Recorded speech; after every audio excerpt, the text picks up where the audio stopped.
Throughout the years I've spent searching for lost media, I've had my moments of interest and disinterest with the topics I've looked at. The likes of Dot Comedy and the Cheddar TV movie never really amounted to much, and I often forget they exist, while the more popular Hannah Montana anime and Yeah Yeah Beavis game were really interesting to search for and are among my favorites of all time. But then there's a special tier of topics which exceed even these. The topics in this rank became obsessions that I could not stop thinking about. The long-term, 8-month search for the Kappa Mikey MTV pilot and the short-term, 16-hour straight search for a rumored Ed, Edd n Eddy pilot define this obsession, and today's topic is another example of this. A topic so strange yet so interesting to the history of Nintendo, it instantly caught my attention for the fact that such a thing could have existed in the first place and then fell into obscurity for everyone to forget about. This story begins on Twitter, and on a thread that I didn't even know existed until I was tagged in it out of the interest that it was lost. This thread was created by Andre from GameXplain in response to a picture that was posted of Nintendo mascot characters from the Super Smash Bros. Commercial. While this commercial is well documented and considered a classic, Andre seemed to recall something different from this commercial that also used these Nintendo mascot costumes. Allegedly, it was a live-action Super Smash Bros. Battle that was live-streamed in order to promote the game. He claims he's never seen anyone else mention it, and that there's no evidence of its existence online. I had never heard of this before, and I looked through the other replies to see if anyone had come up with any evidence. They hadn't, and I wasn't doing anything else at the time, so I thought I'd take a quick crack at it. No one knew what this was called or if it even existed at all. So my quick Google search proved useless. But then I thought, well, if this was an actual Nintendo event, then it was probably promoted on their website. So I checked the captures from around the time the game released, April 1999, and noticed something at the bottom of the page, Super Smash Bros. Live. Upon clicking it open, I was greeted with text that described a battle taking place on Saturday between the Nintendo characters who appeared in the mascot photo. Then, right beneath that description, was a link to watch a rebroadcast of Slamfest 99. This was the rumored live Smash Bros. Battle, now known to be called Slamfest, and was indeed live streamed over the internet. In fact, it claimed that the rebroadcast of this stream could be viewed by clicking the link, but unsurprisingly, the file wasn't there. I felt like this was a pretty big find, and I wanted to report my findings back to the Twitter thread. Though before that, I made another quick Google search with the name of the event. Surprisingly, I did find an entire page talking about it. This page revealed a huge amount of new information, which is pretty stunning considering the fact that it was sitting on Google under our noses. It details some information including the location of the event, which was the MGM Grand in Las Vegas, and a write-up about the event from the author of this page. There's also another link to the live stream, but just as before, it doesn't work.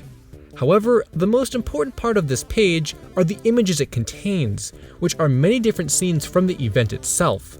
We can clearly see that these are the same mascot costumes as seen in the commercial, and that the battle took place in a boxing ring.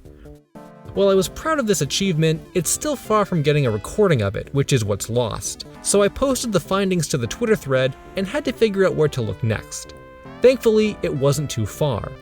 I looked through more of the Twitter thread to see if anyone had found anything else in the meantime. One in particular stuck out to me, which claimed this event might have been featured on IGN back in the day. I figured the fan site I found was the most extensive page about it on the internet. But if IGN did make any mention of it, I was confident I could find it on the Wayback Machine.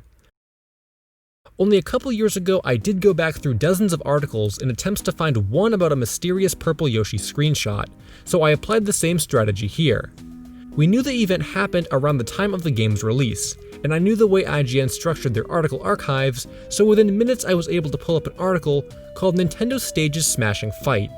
The article is dated April 21st, 1999, and states that the event will take place on April 24th, only a few days later.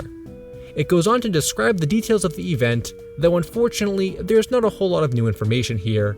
There's even another link to the live stream of the event, but once again, it doesn't work. What I was really hoping to find was an interview with a Nintendo PR rep or someone involved in production so I could track that name to a person and inquire about a recording.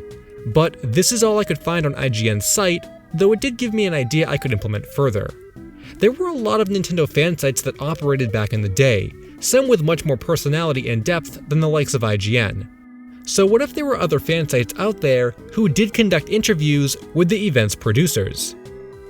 It was worth a shot, so I skimmed around to as many different Nintendo fan sites on the Wayback Machine as I could, including the Mushroom Kingdom, SM128C, and World 64. But in all of these cases, the sites either didn't go back far enough to archive it, or there was no mention of Slamfest at all.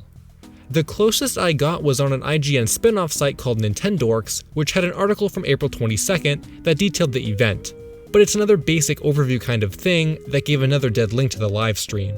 It didn't seem like I was going to get anywhere given the briefness of these articles, so I began thinking about where I might go to find more in-depth journalism about the event, or who at Nintendo decided it should happen, and that's when it hit me. Why not check some old video game magazines from around the time of the event? Surely they'd have some kind of mention of it. Thankfully, there are scans available online for all of the magazines and dates I was looking for, and while it was really fun flipping through them, it didn't help at all in finding an interview or article about the event. I ended up looking through the March, April, and May issues of Nintendo Power, GamePro, and Electronic Gaming Monthly, but didn't find so much as a passing mention of it, which was especially surprising in the issues that promoted Smash Bros. On the cover. Considering the IGN articles were published only days before the event happened, I'm thinking the event itself happened too quickly and was not important enough to be mentioned in monthly gaming publications. I was a little disappointed by this result because a well-hidden article in an old gaming magazine would have been the lead we all needed, and unfortunately that wasn't the case. It seems like I needed to look beyond what existed back in the day and look towards present day for new information. Most lost media search efforts involve making a few contacts along the way, so I decided this was my best chance at continuing the search. This begins with one of the first leads posted in the Twitter thread, a black and white photo of Donkey Kong in the ring from the event. This photo originates from a book titled The Ultimate History of Video Games, written by Stephen Kent. It's not confirmed where this photo originates from or if Stephen attended the event, so getting some confirmation from him would be a good step, though there was already a mention of him being contacted. It was never followed up on, but without knowing for sure what the status of this was, I decided to move on so as to not spam him with requests. My next attempt led me back to the idea of fan sites from earlier on in the search, however this one took a much different approach. What I was trying to do before was look for mentions of Slamfest through articles and other on-site media, when it occurred to me that even though the event itself might not have been discussed on these sites, a writer or contributor of the site could have had some knowledge about it since they would have been familiar with Nintendo content at the time.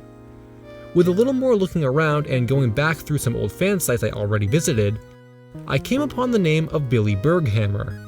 When it comes to this search, however, what's most important is that he created a fan site called Planet N 2000 in March 1999, which became one of the largest Nintendo fan sites on the internet at the time. So not only did this guy have a fan site with extensive amounts of content, but it also began a month before Slamfest happened. So I found a somewhat recent social media page and sent him a message, though he has not responded yet.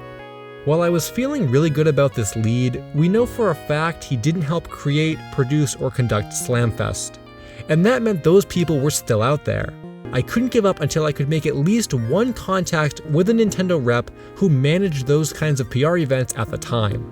While this was no easy task and it took a lot of trial and error, eventually I struck gold in what might be the most important lead of the search so far. I found the profile of an event producer with a resume containing many different companies they worked with over the years. While they're currently not working at Nintendo, that was one of the previous companies listed. But what's even better than that is the dates they were with the company. Slamfest took place in April 1999.